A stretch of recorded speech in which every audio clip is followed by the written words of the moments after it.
Assalamualaikum warahmatullahi ta'ala wabarakatuh. Alhamdulillahi rabbil alamin, wassalatu wassalamu ala ashrafil anbiya'i wal mursalin, Sayyidina Muhammad wa ala alihi wa sahbihi ajma'in. Qala rabbi syrah lana wa yassir lana umurana wahlul uqdatan min alsinatina yafqahu aqwalana. Man yahdihillahu fala mudilla lah wa man yudlil fala hadiya lah. Ashhadu an la ilaha illallah wa ashhadu anna Muhammadan abduhu wa rasuluh. Allahumma salli ala Sayyidina Muhammad wa ala alihi wa sahbihi ajma'in, amma ba'. Alhamdulillah, pada hadrat Allah Subhanahu wa taala, pada malam ini kita dapat dipertemukan oleh Allah Subhanahu wa taala dalam pertemuan yang disusun oleh Allah Subhanahu wa taala. Mudah-mudahan pertemuan kita pada malam ini dapat diberikan petunjuk oleh Allah Subhanahu wa taala dan dipimpin kita sehingga kita bertemu dengan Allah Subhanahu wa taala.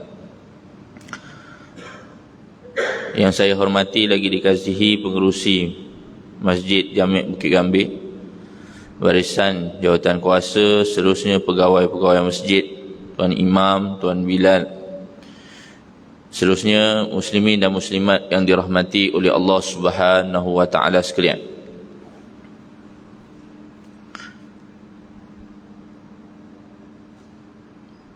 Seperti mana yang kita telah tahu bahawa salah satu daripada sebab tidak akan berlakunya hari kiamat melainkan perkara-perkara yang kecil telah berlaku, antaranya diangkat ilmu oleh Allah Subhanahu wa taala. Maksud tentang diangkat ilmu tersebut, antaranya yang pertama, dimatikan para alim ulama. Yang kedua, diangkat ilmu tersebut disebabkan ramainya khutbah berbandingnya ulama. Ramainya orang yang mampu untuk bercakap sahaja tetapi kurang dari sudut ilmunya. Maka kedua-dua perkara ini menjadi asbab kerana berlakunya hari kiamat. Seterusnya yang ketiga yang dimaksudkan diangkatnya ilmu adalah disebabkan berlakunya kejahilan yang berleluasa di kalangan masyarakat. Maka satu peranan yang kita perlu ambil pada hari ini, iaitu untuk sama-sama kita mempertambahkan ilmu kita. Kalau kita hari ini nak bahas kitab besar-besar, mungkin kita tak mampu. Jadi mudah-mudahan dengan ilmu atau bimbingan yang sekecil ini mampu untuk menjadi sebab kepada kita meneruskan ketaatan kita kepada Allah Subhanahu wa taala. Maka nasihat yang ke-13 Imam Al-Ghazali rahimahullah dalam kitab Ayyuhal Walad ini, 4 sifat kesempurnaan bagi orang yang salik atau orang yang menempuh jalan amal ibadat kepada Allah Subhanahu wa taala, ataupun orang yang menuntut ilmu, menempuh jalan menuntut ilmu. Wahai anakku yang tercinta, wajib ke atas orang yang menjalani jalan akhirat bahawa ia menyempurnakan 4 macam sifat. Jadi orang yang nak berhajat untuk menempuh jalan akhirat, dia kena menyempurnakan 4 sifat. Ini mungkin sebahagian daripada kitab Imam Al-Ghazali yang besar. Maka dikeluarkan daripada kitab Ihya Ulumuddin yang besar tu, maka dikeluarkan dekat sini beberapa perkara yang perlu ditempuhi oleh seseorang yang nak menempuh pada jalan akhirat. Jalan akhirat ni banyaklah. Ya, seperti mana yang kita tahu sebelum daripada ni, apa yang dimaksudkan dengan taqarrub kita dengan Allah Subhanahu wa taala adalah salah satu jalan juga untuk menempuh kita jalan akhirat. Maka disebutkan yang pertama adalah i'tiqad yang benar, yang tidak ada bid'ah ataupun perkara yang ditokok tambah di dalamnya. Maka disebutkan yang pertama adalah berkait dengan i'tiqad. Kalau kita lihat dalam banyak penulisan para ulama, khususnya dalam pembentukan jati diri sebagai seorang Muslim, peranan yang pertama perlu diselesaikan oleh seorang pemuda Islam, antaranya disebut oleh Dr. Abdullah Nasih Uluan dalam kitab Daurus Syabab fi Hamlati Risalatil Islam. Peranan pemuda Islam dalam membawa risalah Islam, yang pertama sekali kena selesaikan peranan akidah sebagai seorang Muslim. Kena betul-betul yakin tentang rezekinya, ajal mautnya, qada dan qadarnya. Ini soal akidah. Kalau menjadi sebagai seorang yang menempuh jalan akhirat, tetapi soal qada dan qadarnya tak selesai, kena uji oleh Allah Subhanahu wa taala, kena uji sikit oleh Allah, kita dah rasa nak melenting.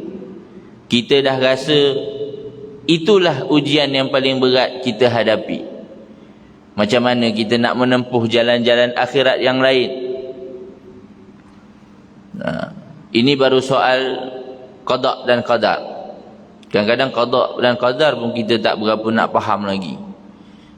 Sebab kadang-kadang kita ngaji pun sekarang ada kelas online dan sebagainya, kejap masuk, kejap tak masuk, kejap hilang, kejap lain sangkut. Jadi qada dan qadar ini adalah perkara akidah, dimasukkan dalam rukun iman kita yang 6. Ini nak cerita pasal qada dan qadar. Kemudian cerita dalam bab rezeki kita. Bagaimana kita nak kena yakin dengan Allah Subhanahu wa taala bahawa Allah taala yang berikan rezeki kita, bukan usaha kita yang cari rezeki untuk diri kita. Itu tauhidnya. Dan bagaimana pula akidah perjuangan hidup kita? Adakah hidup kita ini semata-mata untuk membesarkan anak dan isteri kita?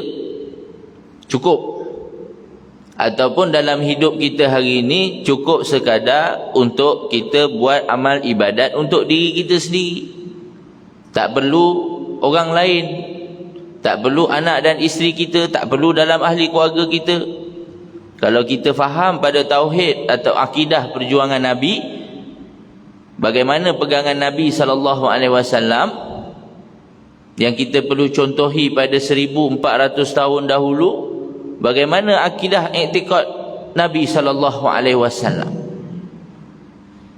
Kesannya kita boleh rasai pada hari ini, walaupun kita tak ada pada zaman Nabi SAW. Maka i'tiqad ini cukup penting, pegangan agama ini cukup penting. Kalau dalam hidup kita tidak ada pegangan agama, rukun iman ni kita tak pegang betul-betul. Sebab kita nak beriman dengan benda yang kita tak nampak, bukan benda senang.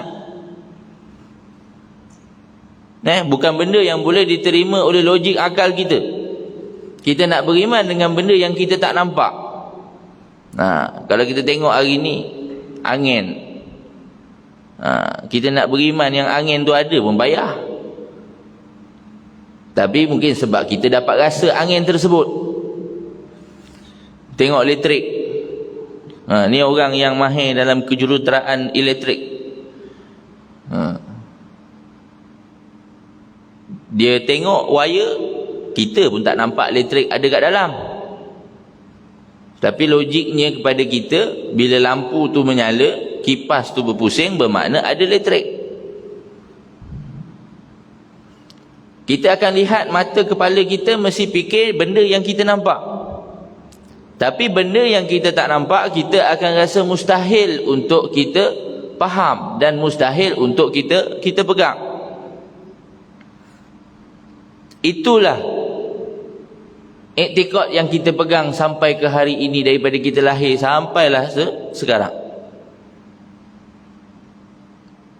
Jadi bagaimana seorang yang dilahirkan sebagai seorang Islam, yang mengakui beriman kepada Allah, beriman dengan Rasulullah sallallahu alaihi wasallam, tetapi hari ini masih lagi tidak yakin bahawa kewujudan Allah Subhanahu wa taala itu sendiri. Tidak yakin bahawa kekuasaan Allah Subhanahu wa taala lebih dari segala-galanya. Ini yang disentuh bila mana nak menempuh jalan ke akhirat. Yang pertama sekali kena selesaikan bab akidah atau iktikad kita.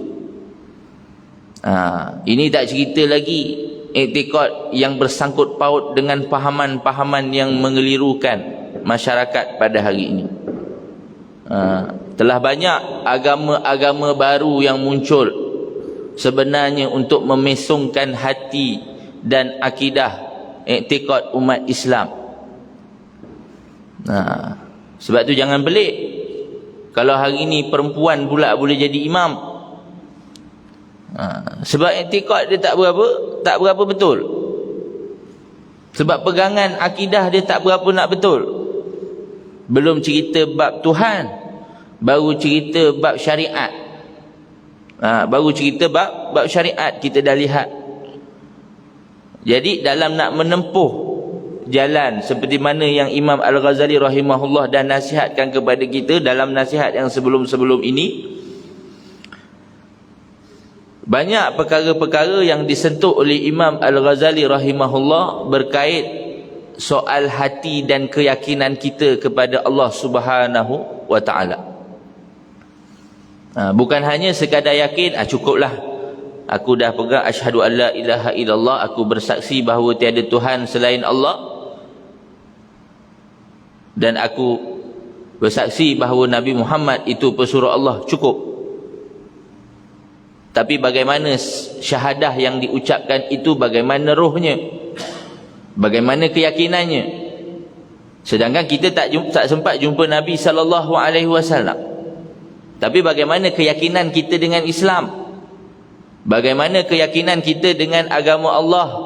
Bagaimana keyakinan kita bila mana kita mempelajari ilmu tauhid yang menceritakan tentang keadaan Allah dan sifat-sifat Allah? Perkara tersebut perlu dipelajari dan diteliti dalam menguatkan akidah ketika mana kita beriktikad bahawa agama Islam ini adalah agama yang paling kekal sampai hari kiamat. Sebab tu dalam Quran Allah Ta'ala sebut innad dina indallahil Islam. Allah Ta'ala tak sebut agama lain. Allah Ta'ala sebut sesungguhnya agama yang kekal di sisiku adalah agama Islam. Tapi Islam macam mana, ibu-ibu dan ayah-ayah sekalian?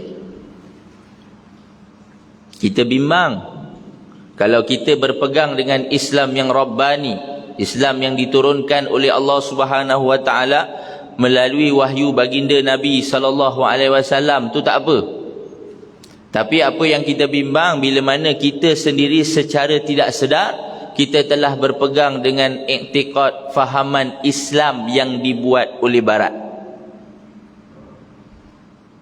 Salah seorang ulama menulis kitab tentang Islam Rabbani dan Islam Amerikani. Islam yang dibuat oleh Allah, Islam yang bersifat Rabbani, yang bersifat daripada Tuhan, dan Islam yang bersifat daripada Amerika. Nak menjelaskan kepada kita bahawa bagaimana pada hari ini sehinggakan Islam itu akan disandarkan pada satu perkataan-perkataan yang kita rasa perkara tersebut kita sendiri tak faham. Sebagai contoh, mana-mana negara maupun mana-mana umat yang berada di atas muka bumi ini pasti pernah melalui satu tempoh atau satu zaman yang masyarakatnya berpegang dengan iktikad Islam sekularisme. Ini ibu-ibu ayah-ayah sekalian, dia semayang, dia menunaikan zakat, dia puasa, dia buat haji, dia buat umrah. Tapi satu je, bila bab urusan hidup tak nak pakai Islam. Bab mati ikut Islam, bab nikah kahwin ikut Islam. Tapi soal di tempat kerja, soal di dalam rumah tangga, tak nak ikut Islam. Tetapi dia nak ikut barat. Sebab trending barat hari ini lebih menarik berbanding trending Islam.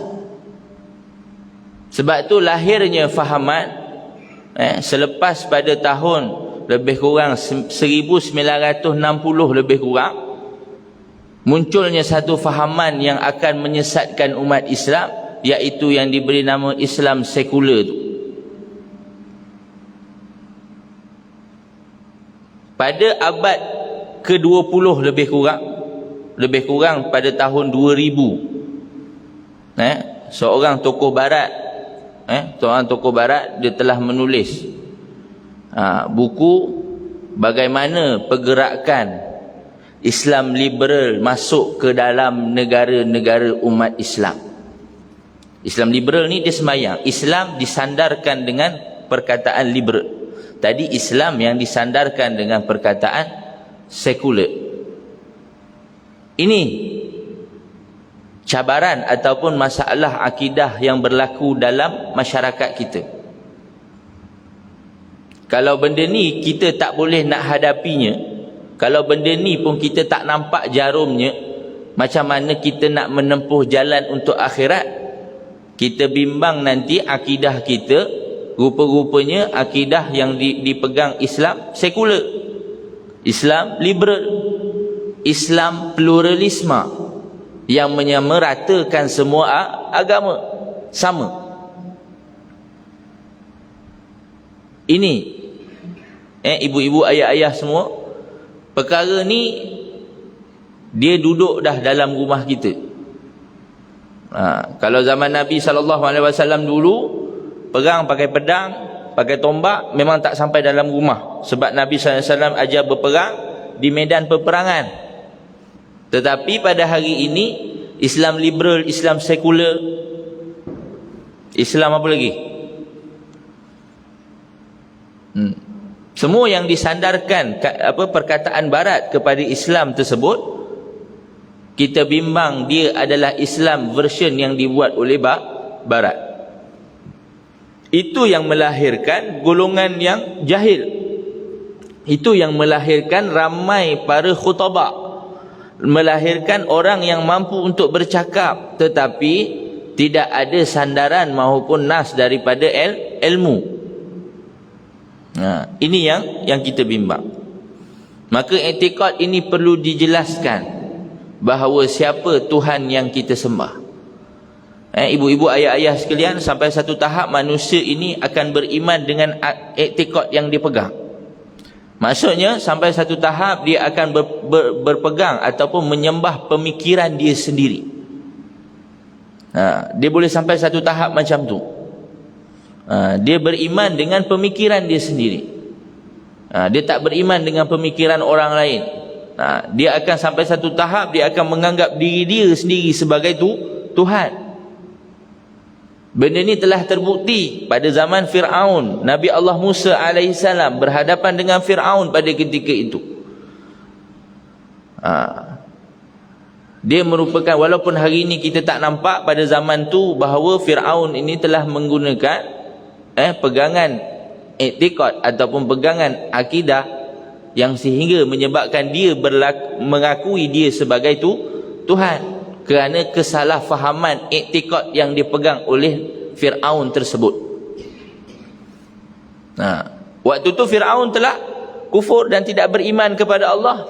Tetapi bagaimana dia sehingga satu tahap dia mempercayai diri dia lebih Tuhan berbanding Tuhan yang ada. Bahaya sebenarnya. Sebab tu dalam amal ibadat kita, dalam sembahyang kita, dalam puasa kita, dalam apa-apa amalan yang kita buat, kena perkukuhkan akidah ini kerana dibimbangi, dimasuki oleh iblis dan syaitan. Dia tak berhenti.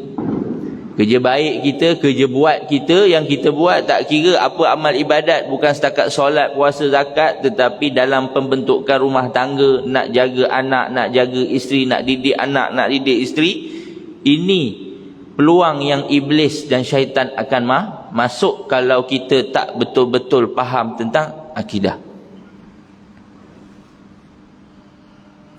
Ibu-ibu, ayah-ayah sekalian, kalau kita tengok seorang manusia nak dilahirkan di atas muka bumi, seorang bayi nak dilahirkan di atas muka bumi, dalam perut, dia duduk dalam perut dulu sebelum dia keluar, yang disebut sebagai alam rahim.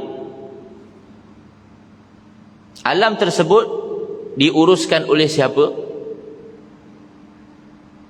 Diuruskan oleh Allah Subhanahu wa ta'ala. Selama dia tak ada, daripada dia tak ada kepada dia ada, daripada bulan pertama sampai bulan yang ke-9. Kalau kita tak betul-betul faham pegangan kita, 9 bulan ini adalah kerja Tuhan, bukan kerja kita. Kerja kita tu makan, minum. Tu pun kalau Tuhan bagi makan. Kalau Tuhan tak bagi makan, yang dalam perut tu pun tak dapat makan. Tapi sampai satu tahap, dia boleh jadi pada hari ini yang kita merasakan urusan dalam perut seseorang ibu ini adalah urusan kita.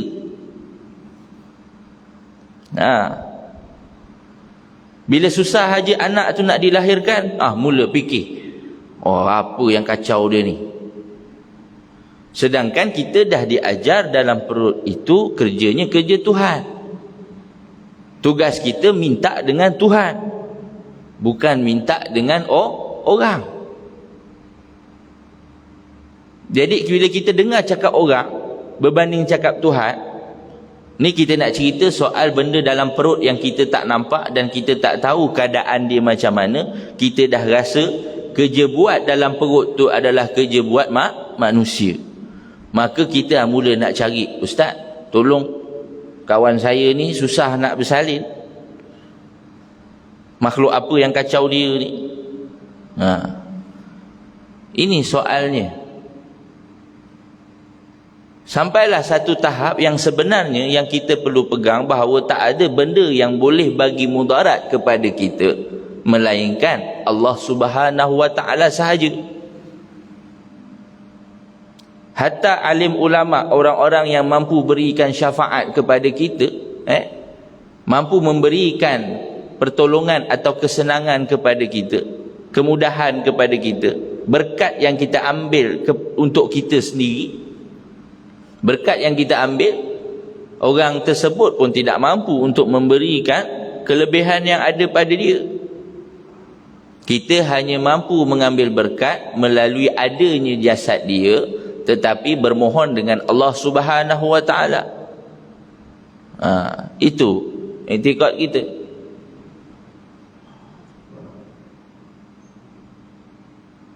Jadi kalaulah kita dalam kehidupan kita, benda yang kita tak nampak, benda yang kerja buat dia kerja Tuhan pun kita nak campur tangan, agak-agak siapa Tuhan? Kita Tuhan ke dia tu Tuhan?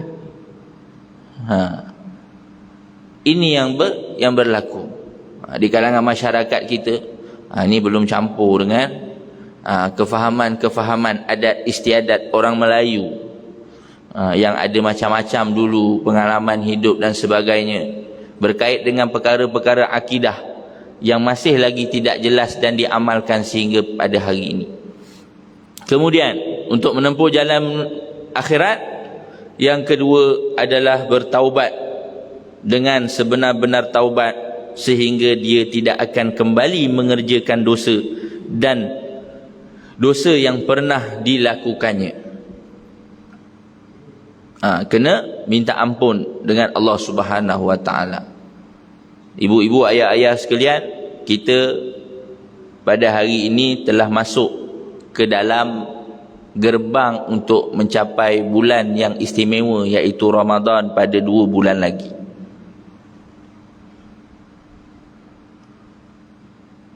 Allah Ta'ala datangkan bulan Ramadan ini, sebelum datang Ramadan, datang bulan Rejab.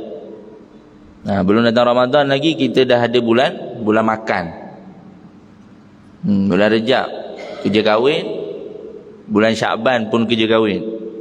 Hujung minggu mana? Ada kerja kahwin lah Ustaz. Ustaz pun sebut. Ustaznya pun sebut. Hujung minggu gimana? Nikahkan orang Ustaz.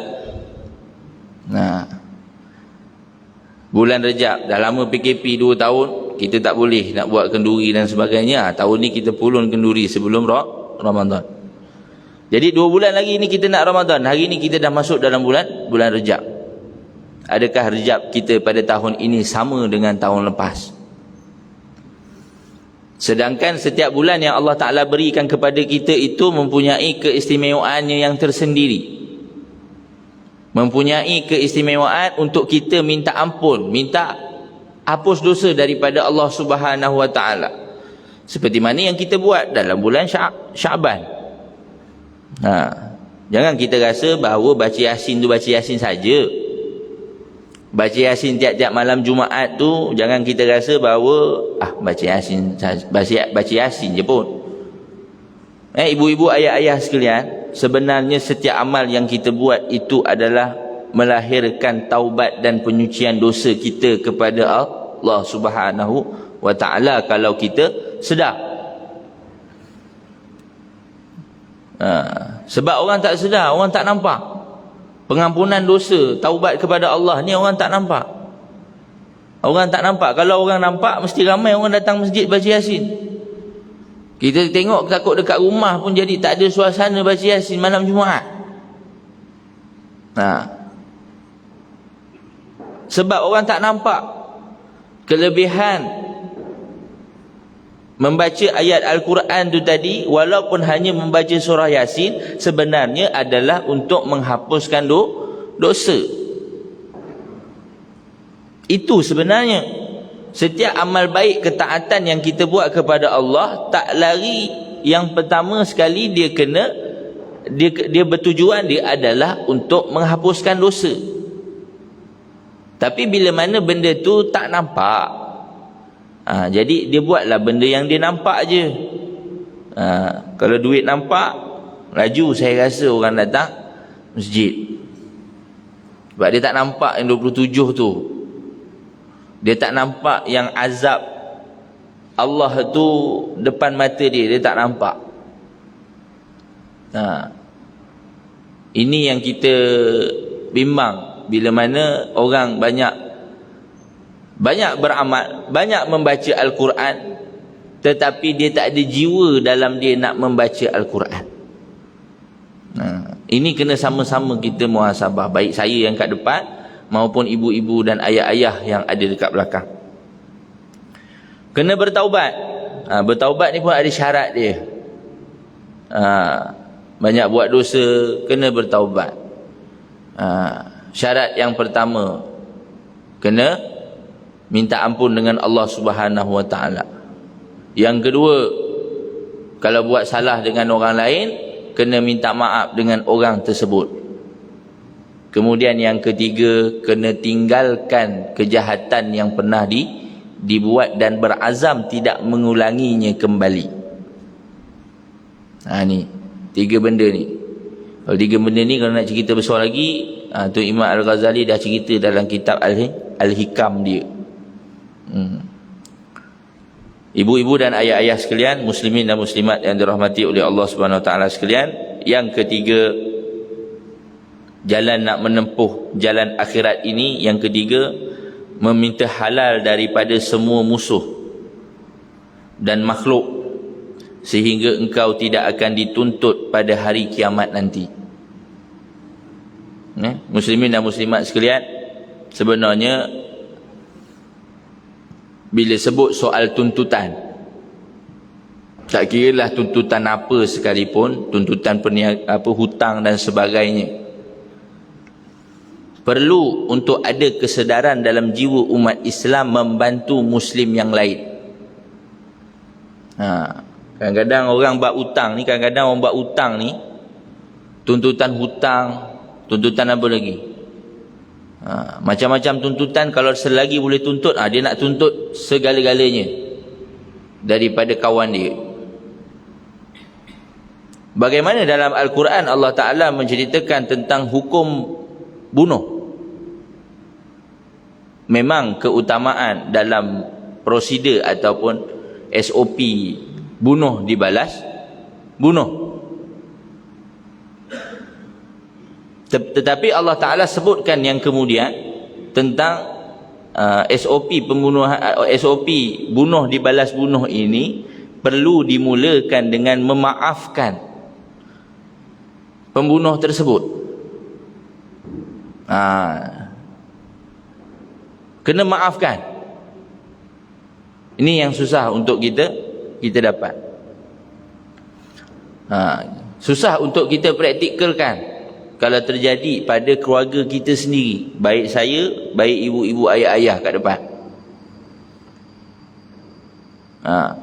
Sebab kita nak menghalalkan benda yang ada tuntutan dengan kita.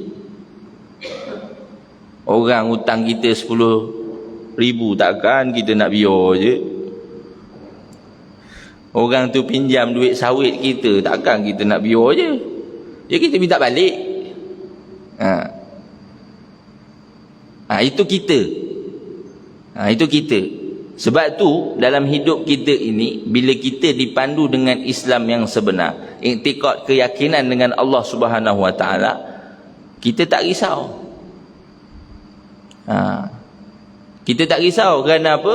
Bila kita menghalalkan itu lebih baik. Tapi mungkin hari ni tak bolehlah 10,000 tu halalkan. Ia berperingkat-peringkat. Nak amalkan tu kena peringkat. Hari ni mungkin kita halalkan tuntutan hutang kepada kawan-kawan kita yang mungkin ada RM10, RM20, RM5, kita halalkan dulu. Sebab hari ni baru dibagi tahu. Sebelum ni kita tak tahu. Saya pun rasa macam baru belajar dalam bab tu. Macam mana kita nak menghalalkan tuntutan yang supaya tak berlaku tuntutan dekat akhirat besok. Tak kira apa. Orang tu pernah pukul kita. Aku ingat ni sampai bila-bila ni pukul aku. Aku ingat ni sampai bila-bila ni dulu kau toreh aku punya tangan. Benda tu. Bimbang-bimbang kalau kita tak halalkan, baik yang melakukan atau yang dilakukan, bimbang-bimbang dituntut di akhirat kelak, maka susah jalan nak menempuh akhiratnya. Jadi dekat situ kita perlu faham bahawa semua makhluk yang disebutkan, bukan hanya sekadar manusia, semua makhluk ni termasuklah binatang dan sebagainya. Semuanya perlu kita meminta halal daripada semua musuh kita. Kena minta halal. Sebab tu yang kita biasa sebut, halalkan makan minum aku, duduk dengan kau. Halalkan apa yang aku terambil. Kadang-kadang tak sempat jumpa orang ni, dah kata pinjam dulu kawan dia tak jumpa lagi, pinjam dulu kita takut benda tu besok jadi tuntutan kepada kita. Sepatutnya kita dapat masuk syurga, tapi kawan kita datang balik, dulu kau pinjam aku punya duit. Nak masuk syurga baru nak masuk, kawan dia datang, aku baru pinjam kau pinjam aku punya duit dulu, kau tak bayar lagi. Benda-benda macam tu. Itu dalam bab perkara dunia. Dalam bab akhirat pun begitu. Macam mana kalau dalam bab akhirat? Kalau sekiranya kawan kita serumah, anak isteri keluarga kita serumah, terlajak solat subuhnya, kita pula tak kejut. Besok kawan kita tu, kita ni nak masuk syurga, kawan kita panggil, nanti dululah. Kita nak masuk syurga, kawan kita nanti dulu, cakap nanti dulu. Sebab dulu masa kat dunia kau tak pernah, kau tak kejut aku sembahyang subuh. Tu yang kena jadi tuntutan besok. Tu soal amal ibadat. Kenapa masa kau hidup kat dunia dulu kau tak ingatkan aku langsung tentang ngaji Quran? Masa hidup kat dunia dulu kau tak pernah langsung ingatkan aku pasal agama. Tu esok soalan-soalan tu yang akan timbul. Kalau sebagai seorang ayah, dia akan ditanya oleh anak-anak dan isterinya, kenapa tak ingat, tak ajar saya tentang agama. Sedangkan dalam salah satu daripada adab suami dan isteri terhadap anak-anak adalah memberikan didikan ilmu agama kepada mereka. Kalau dia tak boleh hajar, dia kena anak isteri dia pergi mengaji. Kalau dia tak boleh nak bagi panduan agama, kena suruh anak isteri dia pergi mengaji. Jangan dia tak bagi pula. Bila dia tak bagi, teruk dalam adab pasangan suami dan isteri. Azad.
Muslimin dan muslimat yang dirahmati oleh Allah Subhanahu wa taala sekalian,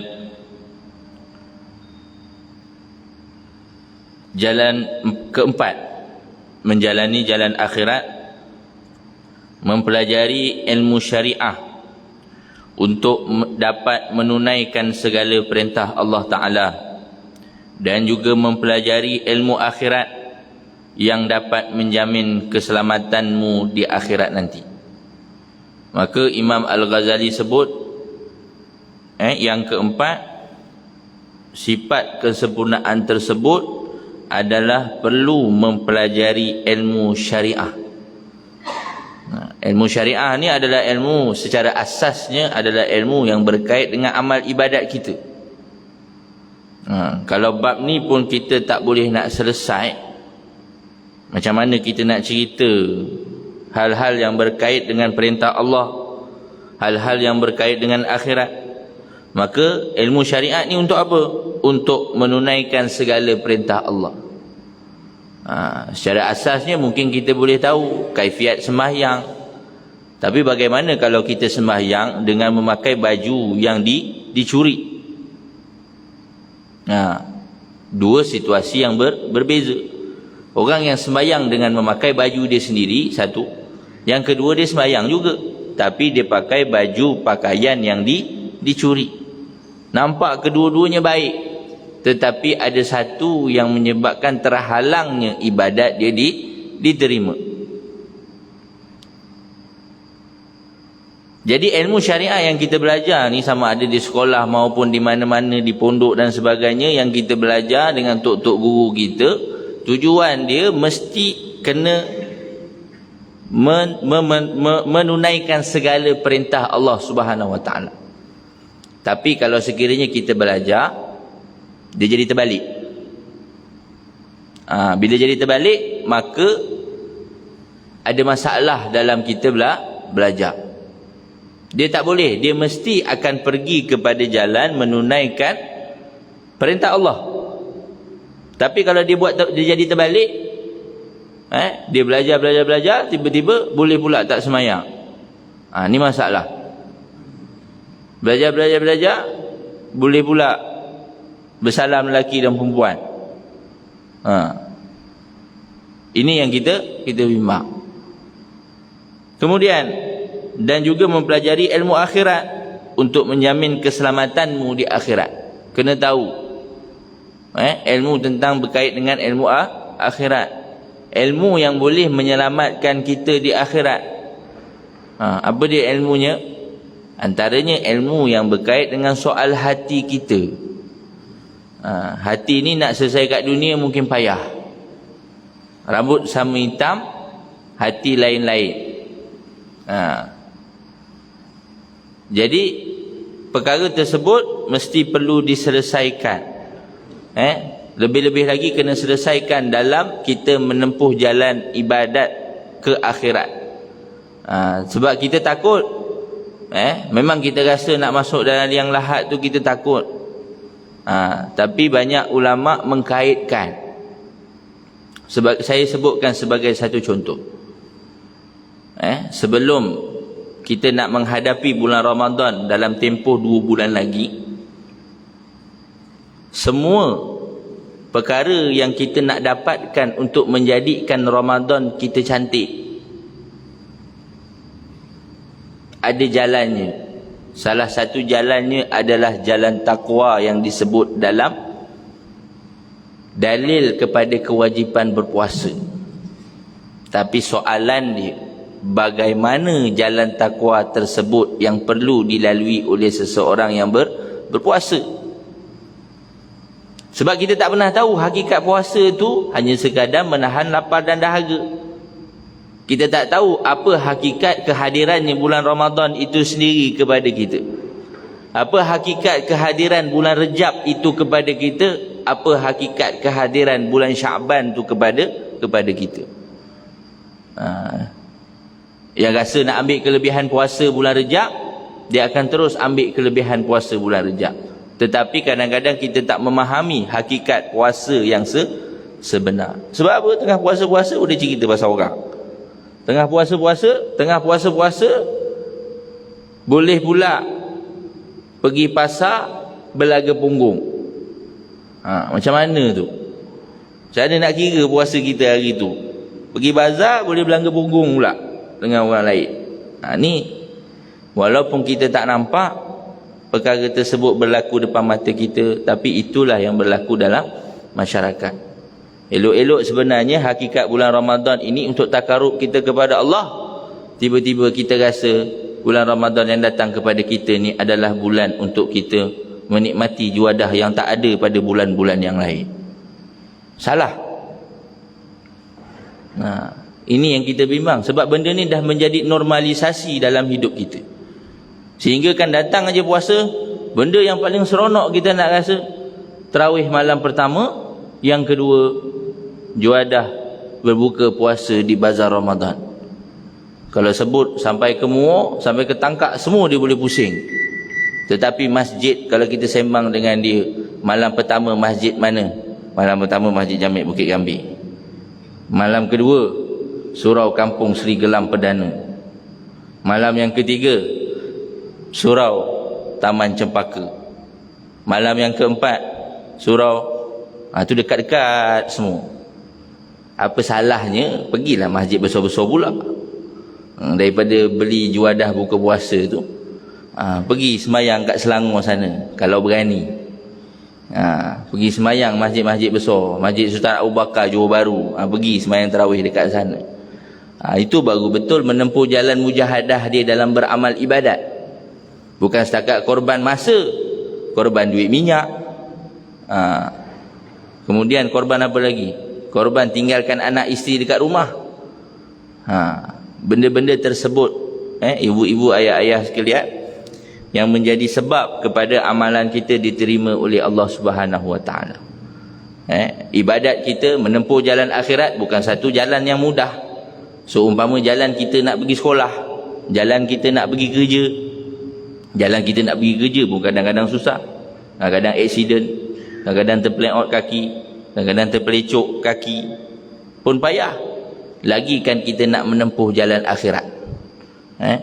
Muslimin dan muslimat yang dirahmati oleh Allah Subhanahu Wa Taala sekalian, jadi cukup pada hari ini kita ketahui 4 perkara yang menjadikan amal ibadat ataupun jalan akhirat yang kita nak tempuh ini menjadi sempurna. Ia perlu disempurnakan oleh kita sendiri, bukan orang lain, bukan ahli keluarga kita. Semua itu menjadi tugas kepada kita untuk kita ingatkan antara satu sama lain. Kadang-kadang bila nak sebut ingatkan satu sama lain ni, kadang-kadang kita tak boleh nak terima orang tegur kita. Orang nak tegur, kena tegur sikit, kita dah rasa tak selesa. Kalau orang yang memahami hakikat teguran itu, apa-apa teguran yang datang kepada dia, dia akan berbalik semula kepada Allah Subhanahu Wa Taala.